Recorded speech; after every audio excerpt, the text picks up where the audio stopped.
My friends, Wagner is kicking France out from Africa. They did so in the Central African Republic in 2018, then in Mali, then in Burkina Faso, which both booted their French garrisons. And now we're facing the same situation in Niger.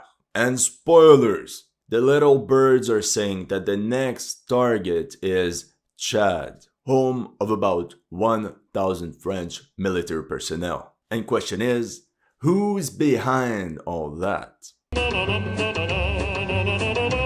Essentially, on July 26, Niger's president Mohamed Bazoum was deposed by his presidential guard, and they have now taken him hostage. General Chiani was named head of the transitional government after the coup. When is he gonna step down? Don't know. Supporters of the coup rioted, looted, and burned luxury stores in Paris. Whoops! I mean, the French embassy in Niamey, the capital of Niger. The world was shocked when they saw protesters celebrating the coup and brandishing Russian flags and chanting, "Long live Russia." At the same time, others had slogans like, "Thank you, Wagner." In response to these events, the head of the Wagner PMC, Yevgeny Prigozhin, said the colonialists supported their slave system, filling the African countries with bandits and terrorists. Truth is, over the past few years, Wagner has gained an impressive footprint in Africa, from operations in Libya, Sudan, the Central African Republic, Mozambique, and the latest in 2021, Mali. And most likely, Niger very soon. You won't see this much in the info space, but there have also been lots of demonstrations in favor of President Bazoum, with crowds chanting for democracy, who then got fired at by the men of the presidential guard. Here you can see members of the Nigerian diaspora in a demonstration in Côte d'Ivoire in support of the president. To be honest, coups are nothing new for Niger. They're better at it than they're at football. They went through a coup in 1974, then a failed attempt in 1996, another coup 3 years later in 1999, another failed coup in 2010, then the presidential guard stopped a coup attempt in March 2020. But this year, the presidential guard finally turned on the new civilian government. The gossip goes that apparently President Bazoum was about to fire General Chiani from his post at the presidential guard. And the underlying reasons behind this coup might be partly because of ethnic reasons. General Chiani is of the Hausa tribe, which represents 55% of the population of Niger. And the number 2 of the military junta is from the Zarma tribe, which represents roughly 21% of the population. Together they form a bloc of 75%, and some people suggest that these generals didn't like the fact that the new president Bazoum was an ethnic Arab, as they only represent 0.4% of the country's population. And it's also possible that they thought that majority ethnic groups like Hausas and Zarmas did not believe an Arab deserved to lead them. And what's troubling is that one French analyst called Bernard Lugan predicted all this 4 months ago. Dont vous venez de parler avec la situation au Sahel et la manière dont nous nous sommes fait jeter comme des malotrus de cette région du Sahel, alors que nous avions été accueillis en sauveurs il y a une dizaine d'années, au moment du début de l'affaire Serval. Mais est-ce qu'aujourd'hui, effectivement, on est en voie de se faire éliminer ou en tout cas jeter, le prochain coup, c'est le Niger. L'erreur absolue que nous venons de faire, c'est de rapatrier tous nos moyens qui étaient sur le Mali et sur le Burkina Faso au Niger. Parce que le Niger est dans la même configuration que les autres pays. Now, some unconfirmed reports mention that a few hours before the coup, French intelligence services were ready to position members of the special forces in the presidential palace, but Macron refused, as he feared that this would be interpreted as colonialism. From a geopolitical perspective, France is going through major strategic changes in its African policy. On June 5th, Le Monde wrote, France will further reduce its military presence in Africa, with a decrease of the contingents in Senegal, Côte d'Ivoire, and Gabon, and the redeployment of the French troops in Mali and Burkina Faso towards Chad and Niger, from where they're also most likely going to get the boot if they don't react. This is the result of the complete failure of French policymakers in Africa. The military takeover in Niger now increases the possibility of a major war breaking out in what we call the Sahel region. The ECOWAS, or the Economic Community of West African Countries, or CEDEAO in French, threatened to authorize the use of force if the coup leaders do not reinstate elected President Mohamed Bazoum within a week from last Sunday. And it's not an empty threat.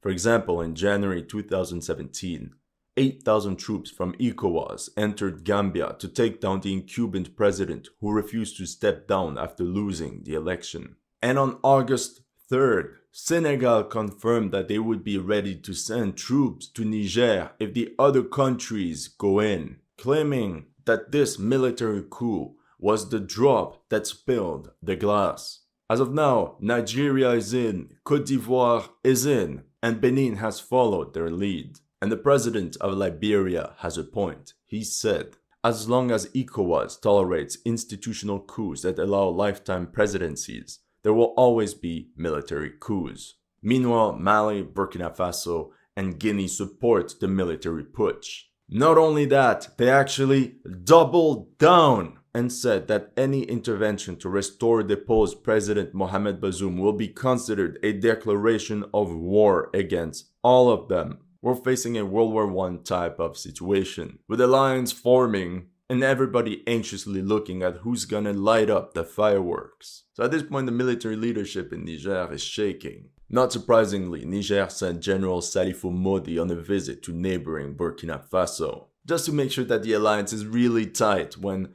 things start to light up. Not sure if a couple Wagnerians can really have such an impact on the battlefield. But who knows the power of the mighty shovel of Bakhmut? At this point, unless diplomacy prevails, we face a major deadlock situation that can only result in a major war on the African continent. As you might have guessed it, all these countries supporting the coup in Niger all went through their own military takeover in the last 3 years. Mali went through a coup d'etat in 2020, which took down President Keita, who had been in office since 2013, followed by a putsch from the military in May 2021, bringing the leader of the armed forces Assimi Goïta to power. Similar scenario in Guinea, when special forces deposed President Condé in September 2021. And since things are always more fun at 3, the army of Burkina Faso overthrew President Kaboré in January 2022, whose leader was overthrown by another putsch in September 2022,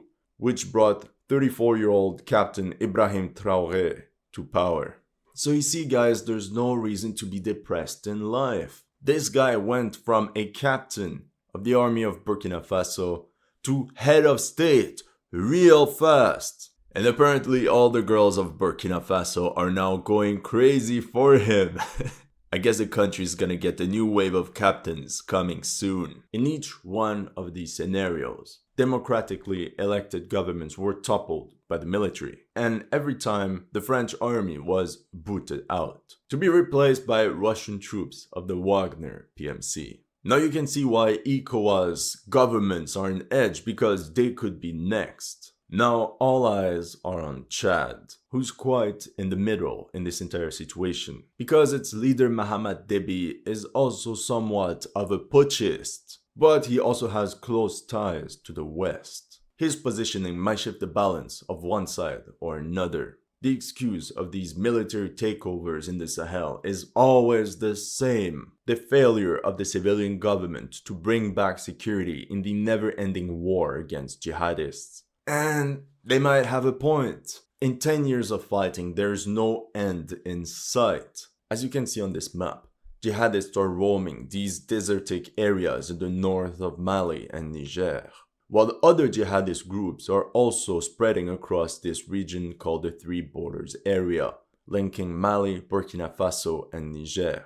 And both are now rapidly expanding their area of control. These wars have taken a heavy toll on African armies. Roughly 2,000 Malian soldiers lost their lives. Meanwhile, the armed forces of Burkina Faso lost 436 KIA from 2015 to 2020, plus an estimated 314 from 2021 to 2023, according to all the news articles I gathered. Just in February of this year, 70 Burkinabe soldiers lost their lives in 2 separate attacks in 4 days. As for Niger, it's hard to say, there's no overall data. From 2013 to 2023, it is estimated that the losses of the Niger security forces to be at least 443 military personnel KIA. And their biggest setback took place quite recently, between December 2019 and January 2020. Within a month, they lost 174 KIA, with the bloodiest day in the military history of Niger to be January 9th, with 89 soldiers fallen on the field of battle.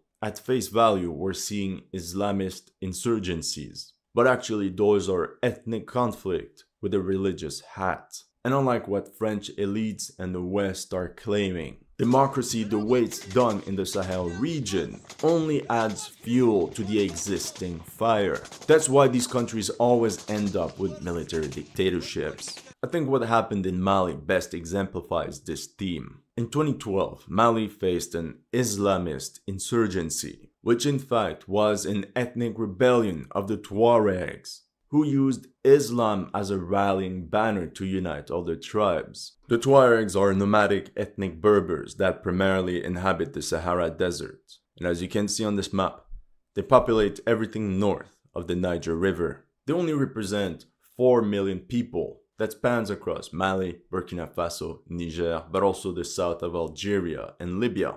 They might be not very numerous, but they're very mobile, and they have a long military history in the region. You have to see them like the Vikings of the desert. For centuries, they ruled this place. Like meteors, they would raid these farming settlements in the south, pillage, take captives, and then disappear into the desert. These raids only stopped with the arrival of the French forces in the 1890s. And this would be a known fact that some of the elites would care to open a history book. Even in modern history, since African countries have been independent, they would see that the Tuaregs rebelled from 1962 to 1964, from 1990 to 1995, and again from 2007 to 2009, always against the same governments of Mali and Niger. What they want for 60 years now is an independent state, or at least some form of political representation. However, they never got it. So, 2012, same story. But this time the Tuaregs from the north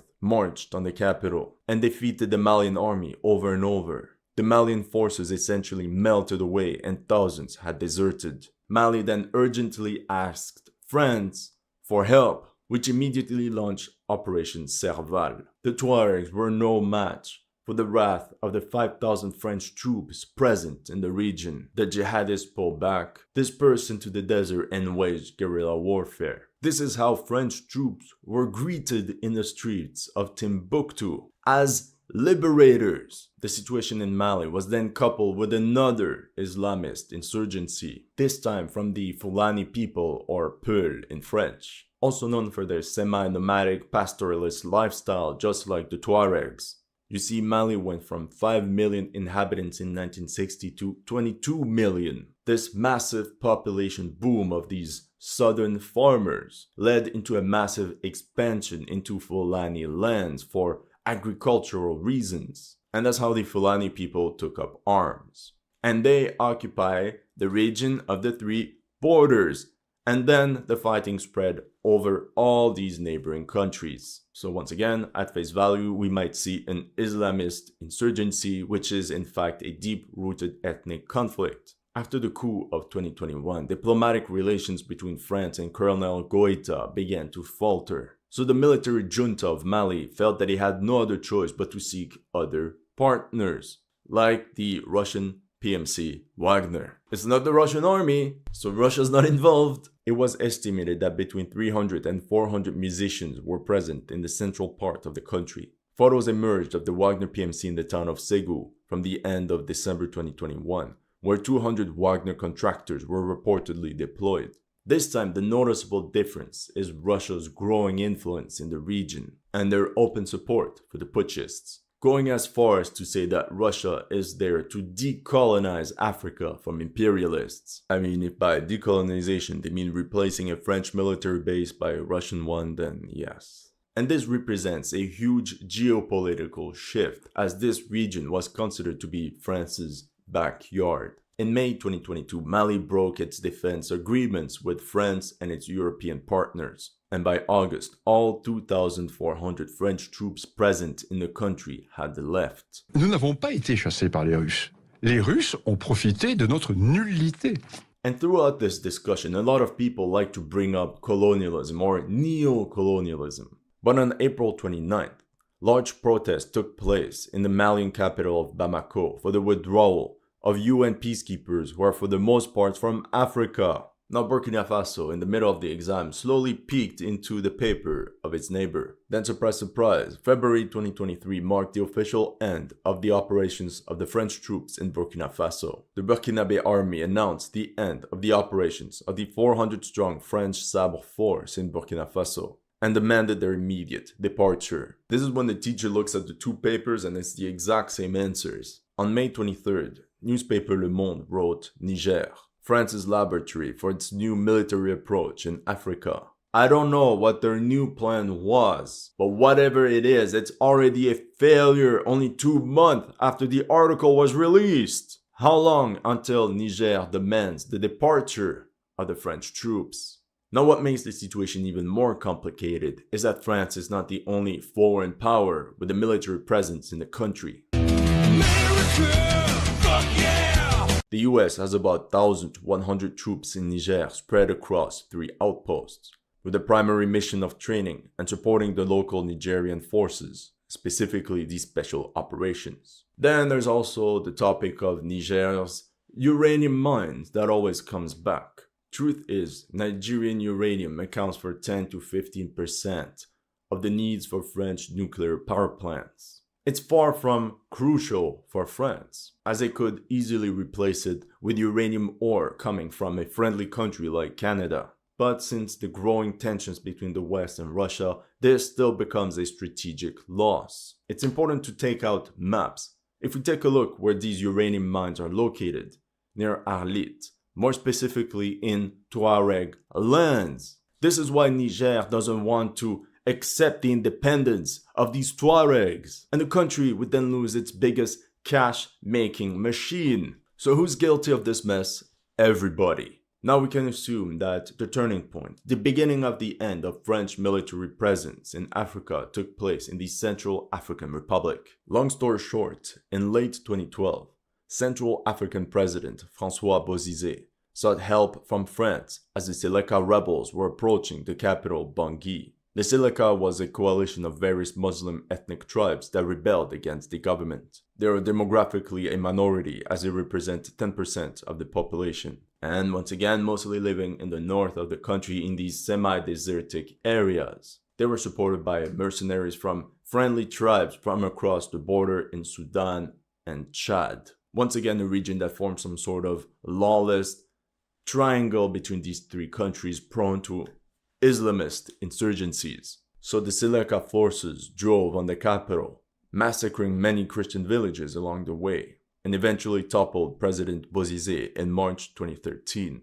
This is when the deposed president called France for help. And remember, the French were 2 months into their liberation mission of Mali, so they quickly dispatched 1,600 troops as part of Operation Sangaris to bring back peace. You, my viewers, that took part in counter-insurgency operations will understand.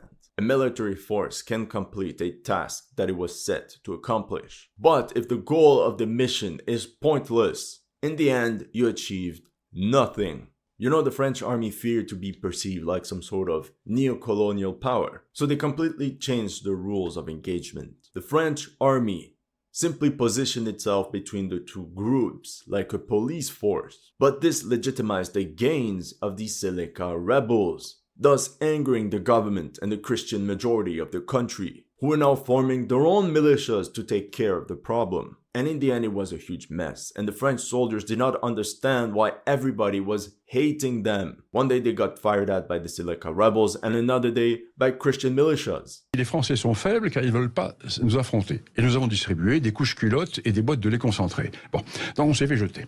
In 2016, after the political transition was achieved, and a new president was elected, the 2,500 strong French contingent left the country, saying that democracy is back and that their mission was accomplished. However, the Central African government's problem with the Seleka rebels was not solved. Since they represent 10% of the population, they would continuously lose election after election, and their only way to be heard would be through armed uprisings. In the end, the fighting never really stopped, and with the French withdrawal, the new president, Touadéra, faced the immediate challenge of maintaining security in major cities. This is when Wagner stepped in to fill a security vacuum left by France. However, the Russians didn't make the same mistakes as the French. First of all, their deal with the Central African government was extremely simple: military support for the government and training of the armed forces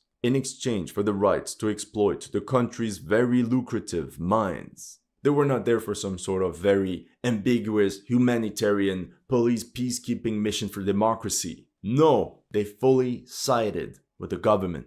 And by May 2018, 1,400 musicians went on to track Seleka rebels wherever they went. And let's say that they were not bound by humanitarian rights. Et nous sommes fait jeter de Centrafrique, d'abord par Sarkozy, qui avait décidé d'éliminer les bases françaises en Afrique et qui a décidé de faire évacuer Birao. Birao, c'est la clé de l'Afrique centrale et c'est la protection sud du Tchad. Et tous les coloniaux, qui tient Birao, tient l'Afrique centrale. Essentially, the French left the base of Birao in 2007. As you can see, this city controls the entire border area with Chad and Sudan. If the French had stayed in that military base, there would have been no Seleka insurgency in the first place. So when the Wagnerians arrived, they immediately took control of Birao, which essentially cut off the Seleka rebels from their rear operating bases in Chad and Sudan. It's so simple, and it worked. Fun fact, Wagner released a movie about their experience in the Central African Republic. It's called Tourist. But there's one scene at the beginning of the movie, I can't believe they actually released that. So there's the head instructor that warns the new Wagnerians that just arrived in the country that they will have to deal with African recruits that don't know from which end the rifle fires. And while he says this, you see them in the back dancing and chanting. Just imagine the outrage if Hollywood released such a dialogue. Essentially, if you understand what happened in Mali and in the Central African Republic, it's copy-paste from there. Now the next hotspot might be Chad. If this happens, within a couple years only, Russia would have expanded its control over a straight line going from the Atlantic Ocean to the Red Sea. That's all I have for you today. Let me know in the comment section what you thought of my analysis. If you're new to this channel, make sure to like and subscribe. And if you want to support my work, make sure to check out my Patreon or PayPal. The links are in the description below.